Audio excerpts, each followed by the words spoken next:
Okay, David, we're live. Thank you everybody for standing by. It's going to be definitely worth your while today.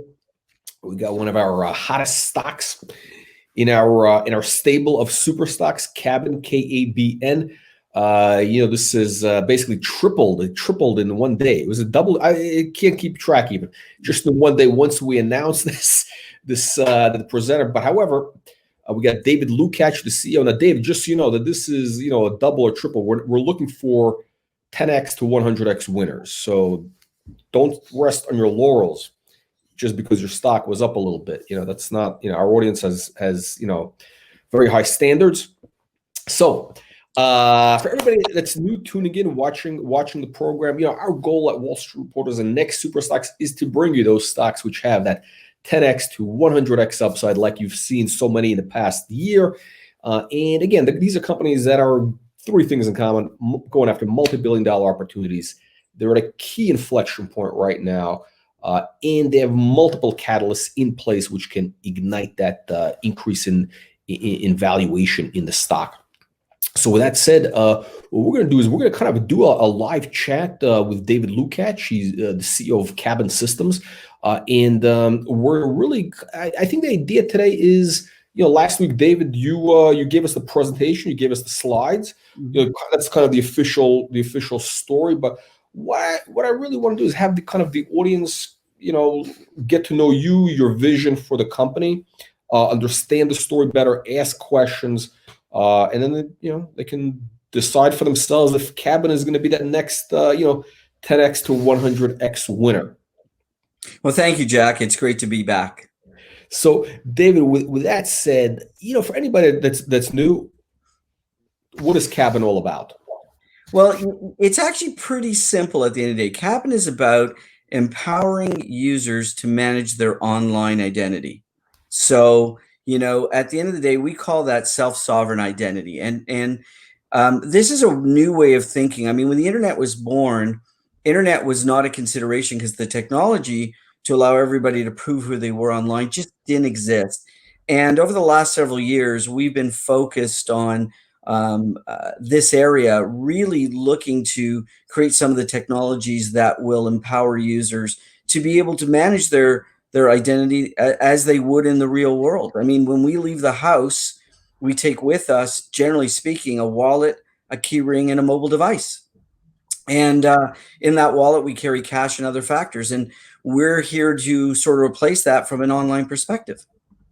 Okay, so exactly. So basically, in other words, okay, so it's a massive idea, which is one of the reasons that I was excited to the story, because again, we're looking for big market opportunities, right? Identity is, in other words, essentially your technology essentially is the equivalent of a passport or an ID card, a government issued ID for online. So for example, I signed a DocuSign a little bit a while ago. How would somebody know it's me? Your technology solves that problem. It does, Jack, because we create what's called verifiable credentials, and we really focus on verifiable identity credentials, which is a credential. Think of it as sort of a verification online that says I am who I say I am, and I can prove it quickly and efficiently.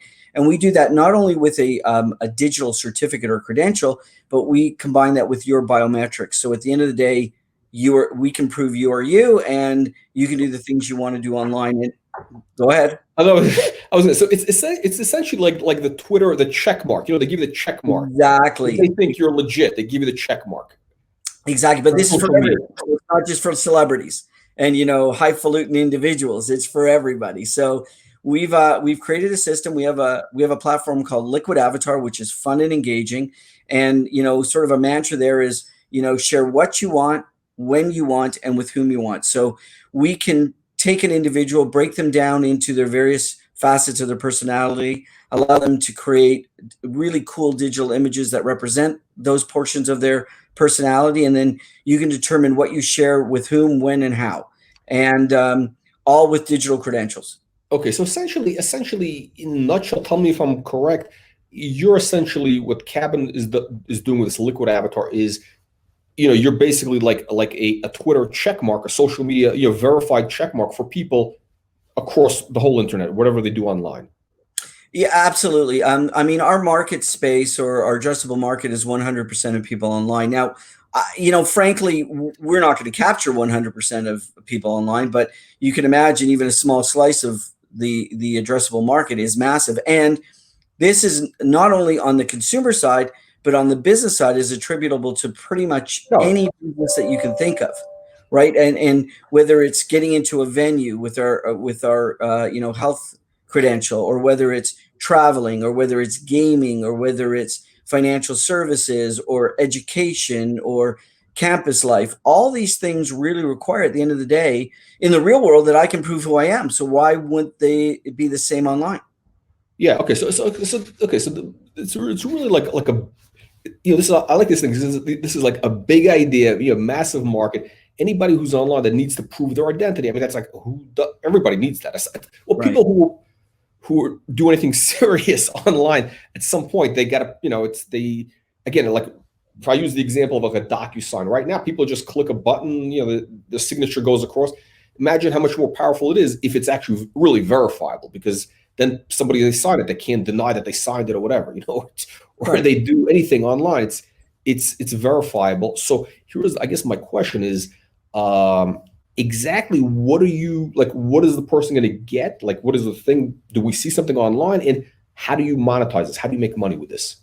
So I encourage everybody to go to liquidavatar.com because you can see the entire story and what it all means there. So it really, at the end of the day, you're going to have on your phone, you'll have the Liquid Avatar app. Now, it is a very light app. What we're really using that for is a conduit to get to your camera and allow you to biometrically verify yourself and keep certain very light information on that device, because all the information is actually stored in the cloud. So at the end of the day, if your phone or your device is compromised, nothing's ever lost, because we verify not using your software on your phone, but our own biometric software. So at the end of the day, what we're really doing is creating digital containers, wallets, opportunities for you to store information biometrically. And that may be everything from Bitcoin as a digital, currency wallet, to your digital driver's license, to a health card, to your student card, to golfing membership. It really depends on what's digitally available. It also may be things like, and this makes perfect sense, it might be something like a verification identity credential for your credit card, because think of all the purchases you make online. Does anyone really know who you are? Do they know it's you? And that industry, identity fraud in the credit card industry, if I'm not mistaken, and I'm not quoting a number specifically, but I The think numbers off the charts, it's it's a around market. $30 billion in losses a year. So if you can affect that market by 10%, and how we make money is pretty simple. There's Yeah. two ways. One is we don't charge the consumer anything. Instead of being a B2B to C business or a B2B business, we're a C to B to B business, or a C to B business. So our focus is from the consumer up. So the consumer pays nothing to work with us, zero. So the cost and the barrier to entry is zero. So that's really important. The way we make money is because the consumer is storing and maintaining some of their permission-based data in our system, which they have control over. We can't sell or rent data, but the consumers, our consumers thus far, allow us to bring them offers. And if you take advantage of one of those offers, we get a piece of the action. That's simple. It's sort of a bounty, sort of like really permission-based services. We're bringing you great things that fit your. And then subsequently to that, we also have the ability that when you use our credentials, we can verify that we can charge a small amount of money if you verify using our credentials. So like a stadium would verify a user and they pay us a small amount of money. So, but because the market is so large, the value is so high. Okay. So bottom line is the consumer, they get the app, which, the verification app, it's free for them. So why wouldn't they do it? Because, and I guess the key is, I'm going to ask you, how do you get people to take it up? Because you want that scale. But so the way you make money is, okay, so you got the person's information, you have their identity, you know everything about them, really. You have the whole No, demographic. we actually don't. What You we don't. do is they know everything about them. We can't get access to that. It's biometrically controlled. They Okay. share certain pieces of information with us by permission, and Okay. and that's the information we have. So your Okay. information is private and confidential. Okay, but I'm saying, but like whatever whatever permission they get, whatever Yeah, data they share with you, you have. So like, right. male, female, age, where they live, Yeah, you know. Okay, so now you have this massive data, right? And essentially you can then go to brands or whoever that wants to market to these people to give them an offer. Like, okay, so you go to, I don't know, Coca-Cola. well, Here's a I've got a great example for you. Let's use Uber, potentially, sure. or any ride sharing service, Uber, or okay, give me an right. example. Or I'm going to use an example. I'm not saying that this is particular ride sharing or hotelier or anybody in the hospitality business. So when you rent a property, take a lift, do anything else, you're not exactly known, and the driver or the property could be in jeopardy because they don't know who you are. So they Sure. might come to us and say, "Hey, tell you what, if your user verifies themselves with our system, we'll give them a $50 credit." Great for the consumer. We create value for the consumer. And oh, by the way, those consumers that do that with us will give you $5 as KABN. So at the end of the day, we're connecting the 2 points. We never sell or rent data. And the opportunities, we have already over 250 merchants that are engaged in our cashback program that love this idea. What's really cool about our system is our users are verified and known. There's no fakes, no bots, no one in our system because they're biometrically enabled. Everyone is real. Everyone is real. Oh, So that's that's the key thing. This well, is like, it is for any system. Even for the Wall Street Reporter, if you had a mailing list, knowing everybody is real. yeah, So yeah.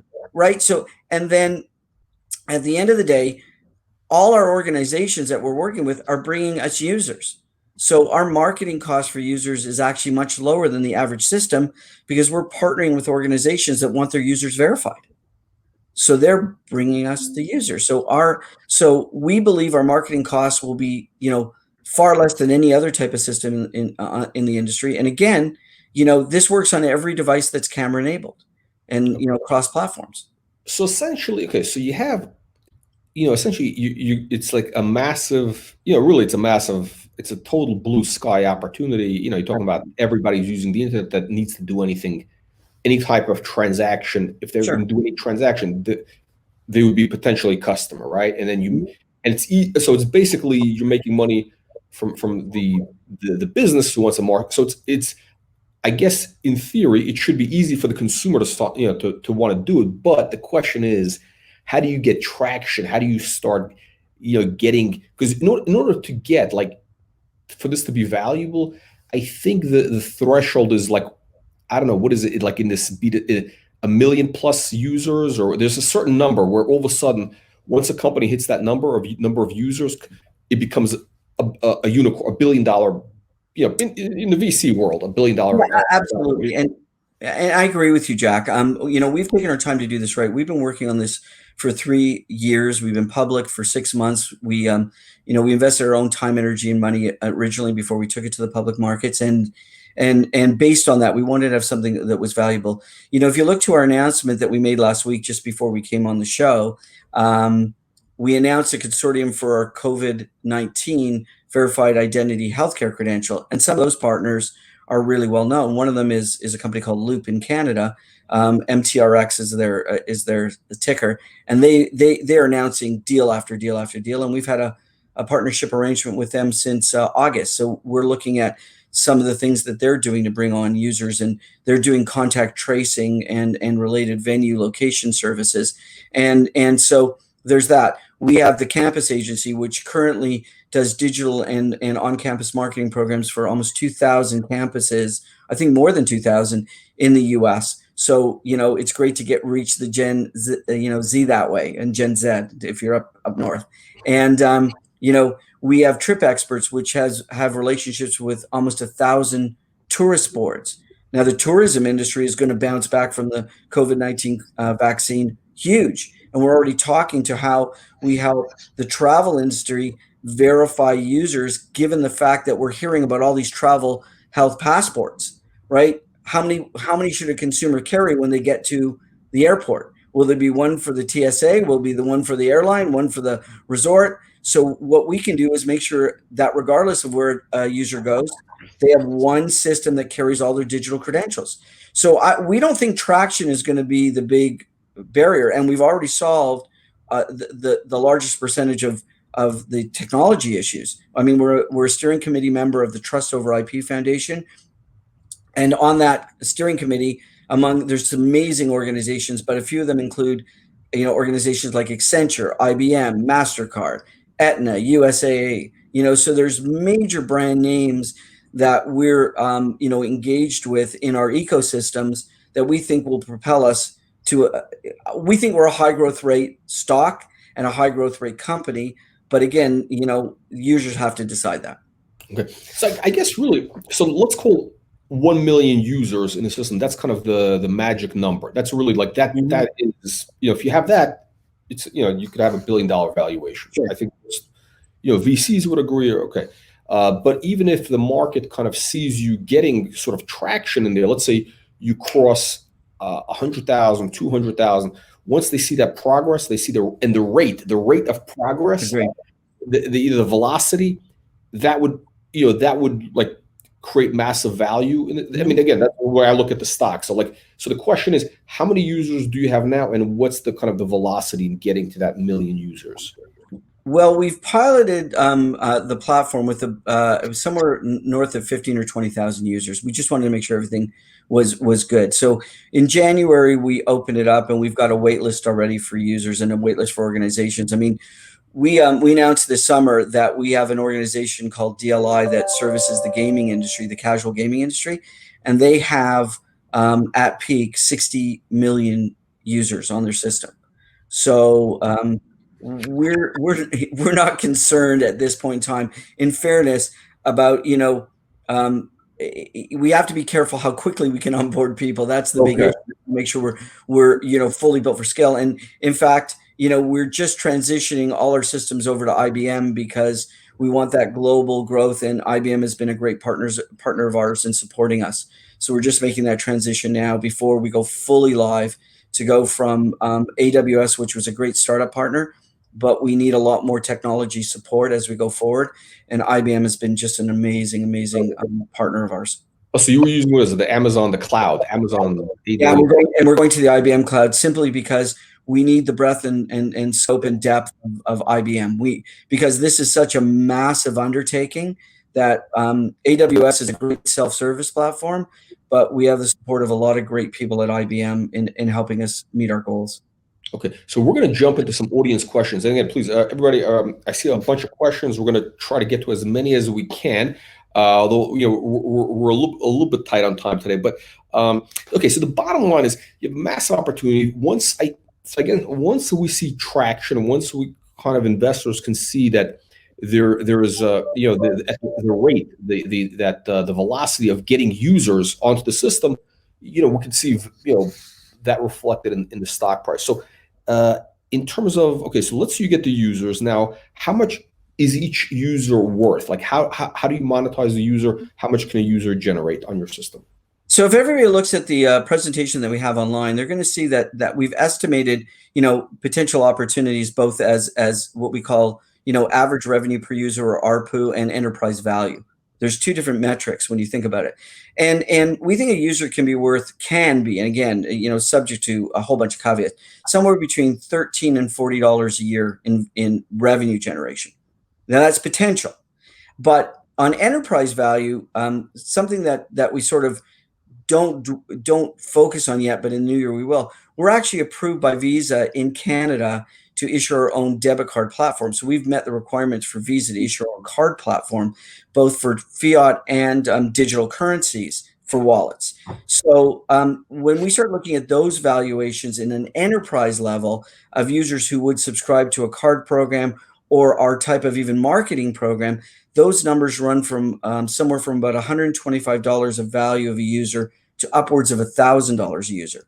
So you've got ARPU on one side, which says, here's how much revenue we could generate. And then you've got enterprise value of saying, okay, well, our users could be worth somewhere between $125 and $1,000 a user. So given your earlier numbers, if we had 1 million users, yeah, the numbers can get quite large quite quickly. Okay, so yeah, no, I can see basically if you have that, even if you get $10 a user, that's, let's see, in revenues, you have 1 million users, because again, you got to get that. So that's, I mean, and that's more or less, pure profit. I mean, that in itself is worth, Yeah, so it's 100x, it could be, you could have $1 billion valuation. sure. Oh, okay. So we got that part. Now, is there anybody else doing anything similar? Is there any competition in this like digital identity? Oh, sure. There's, and Barry, yeah, I want to say there's going to be lots of players in digital identity. I mean, Mastercard's involved. There's there's a lot of transition companies, but again, it's a 5 billion person market online. We can't, boil the ocean. It's not going to happen. So from our perspective, we want to ensure that we're carving out the right slice of the pie. So we're sort of focused in where consumers congregate. In gaming, in venues, in education, travel. So we're focused in areas that we feel are focused for consumers, where others, although they could be in our space, are focused on enterprise level. We see a lot of enterprise companies coming into play, but we're really focused on the consumer, which we believe gives us a quick leg up. And we've got this great, liquid avatar platform. okay, Dave, can you tell our audience about your background, so the team you have? Sure. So probably without a doubt, actually, the best team that I've ever worked with. On average, we all have approximately 25 years or more experience on average, and it's a great team from a lot of different disciplines. My background is I've been in the internet space since the early days, helped develop the first e-commerce solution for the Canadian marketplace for the banks, allowing credit cards to migrate, run a number of public companies, and so my background really is marketing and technology. I've got a very eclectic background. I'm interestingly enough, I've been nominated for a New York Emmy for television in working with the New York Yankees. We helped launch in one of our other businesses early on that famous song "Let It Go" for Disney, with Demi Lovato originally, not Idina Menzel. And I've done some strange things, like been part of a Guinness World Record with Kiss, with the band Kiss. And as everybody, and I know people have told my background, I'm a comic book and pop culture collector. So in the background, that's why you always see these great items. So and at one point in time, when he before he passed, I was friends with Stan Lee, so from Marvel. So I'm really I've had a very eclectic background or opportunities to get here. My background really is marketing and technology, and the team has got wins from major Fortune 100s and small cap, but it's absolutely a phenomenal team of individuals, and I encourage everyone again to do their own due diligence, visit our website, look at our presentation so they can see the backgrounds, and everybody has their LinkedIn profile there. Okay, let's see if we can get a few questions. We're going to be running a little late, so we're going to see if we can get a few questions. But you know what, David? It's good because this is going to give us an excuse to have you back like next week to answer more. So that's what Sure, anytime. do. Let's see here. We got a balance sheet. Okay, how's the balance sheet? Any long-term debt? Oh, no. We other than trade, we have no debt on the books, and we have assets. And with the current financing, I think people will be very pleased. I hope they will be very pleased with what our balance sheet will look like at the end of the year. We've been very careful. We have again, other than trade debt, we have no debt.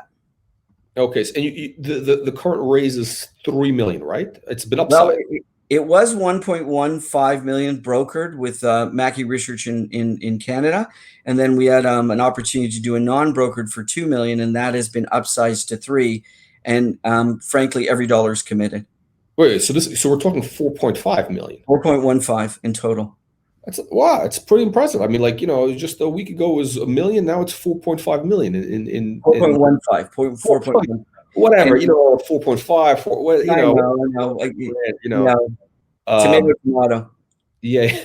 Okay. So, okay. So interesting. I think a lot of people kind of see where this is heading is that, if you can get some scale, once there's scale, there's value created, there could be a potential buyout, M&A activity, something could happen. So we agree. I mean, we're being built for opportunities, And as anyone can look at me, my hair used to be brown. It's not brown anymore. It's nice gray. So we're building this. We believe there could be potentially an opportunity for exit, but again, that will depend. We also have very high margins, so if things go very well, it might just be an opportunity to keep the company going. But again, I want to stress that the key stakeholders all took escrows, and my personal escrow is a 3-year under the Canadian rules.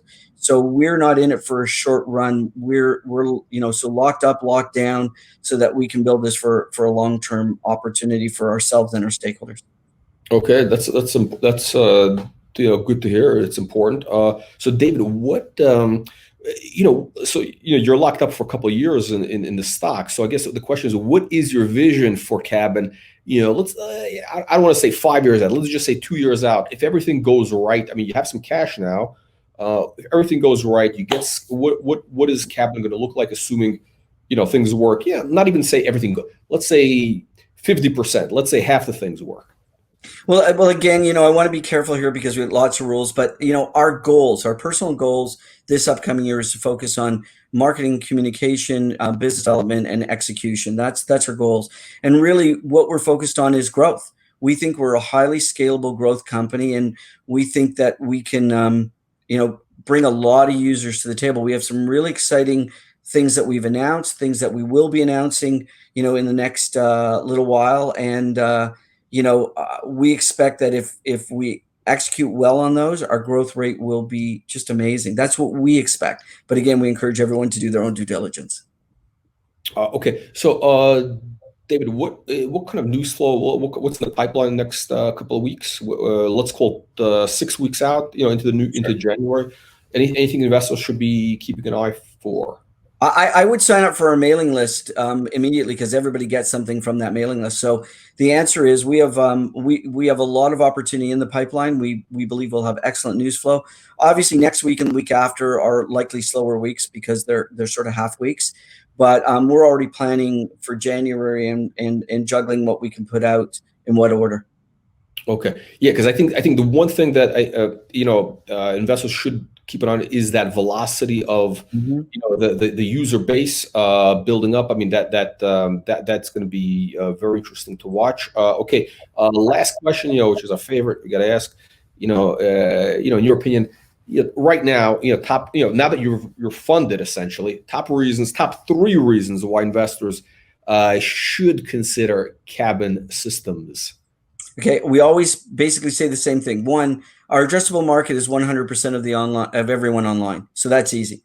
Number 2 is we've got a unique business model. Everybody gets our services for free, and we're a consumer to business model. So we start from the bottom up as the most. So our competition, we believe, is limited because we're going after the consumer first. And lastly, check out our team and check out Liquid Avatar. I think everyone will be as impressed as I am, I hope. But those are the 3 reasons: reach, business opportunities and unique approach, and it's an amazing team, in my opinion. Okay, I'm going to pop one question I have, because this is I think a key question. Is he's asking, how likely is it for you to execute well? I mean, and how risky are they? So I guess he's asking, like, what is the probability of success? So that's the way I'm looking. I look at it as, risk reward. What are the chances of you getting, even if you get 10% of where, I think it would be a tremendous value. But if you can answer the question. Sure. Well, I'm not here for my good looks, right? At the end of the day, I'm here because we believe in the company, and the team has a track record of successes. We've had, among ourselves, we've also had our challenges, but we're here to build something exciting. We put our own money in first, our own time, energy, and money we're in first. So we believe they're there. We've solved a lot of the obstacles in the last several months with the Trust Over IP Foundation, now the Lumetic Exchange. So we're at the forefront of the technology and what's going on in the industry. So we believe the obstacles are rather limited. And that's our belief. And we believe we have an opportunity to succeed and hopefully reward our stakeholders with potentially excellent returns. Excellent. On that note, David, I want to thank you. We're going to catch up with you in about a week. We'll have like a full hour. I'm hoping we're going to have a lot of Q&A. We started towards the end, all of a sudden, everybody starts asking questions. Sure, But sure. that's And probably don't just reach out to us, right? You can reach out to us on our website, and we'll get back to you. okay. And you're accessible by email, phone. Yeah, you can get me if you know our stuff is everywhere, so you can get me anytime you want. Excellent. On that note, David, I want to thank you. We'll see you next week. Thanks, Jack. Really appreciate it. Bye for now.